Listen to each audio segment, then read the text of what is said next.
মাঝরাতে আরণ্যকে সেবা করতে গিয়ে আরণ্যকের মুখে ভালোবাসার কথা শুনে মাথা ঘুরে গেল রোশনাইয়ের। হ্যাঁ বন্ধুরা, রোশনাইয়ের আগামীতে আমরা এমনটাই দেখতে চলেছি। রোশনাইয়ের সাথে সময় পার করতে করতে রোশনাইয়ের প্রতি অনেক দুর্বল হয়ে পড়েছে আরণ্যক। এক কথায় রোশনাইকে ভালোবেসে ফেলেছে।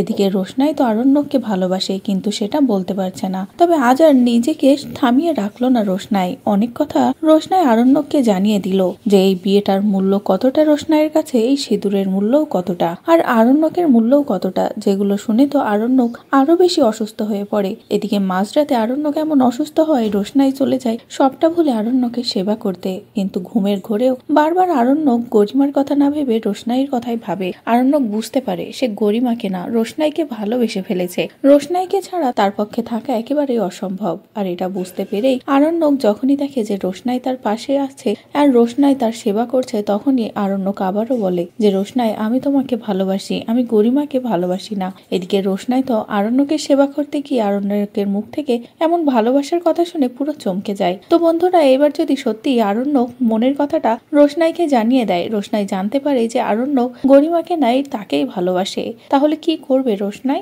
অবশেষে কি দুজন ভালোবাসার মানুষ এক হবে? আর সত্যি এমনটা হলে সেটা দেখতে তোমাদের ঠিক কেমন লাগবে কমেন্ট করে জানাও। পরবর্তী আপডেট পেতে চ্যানেলটি সাবস্ক্রাইব করো।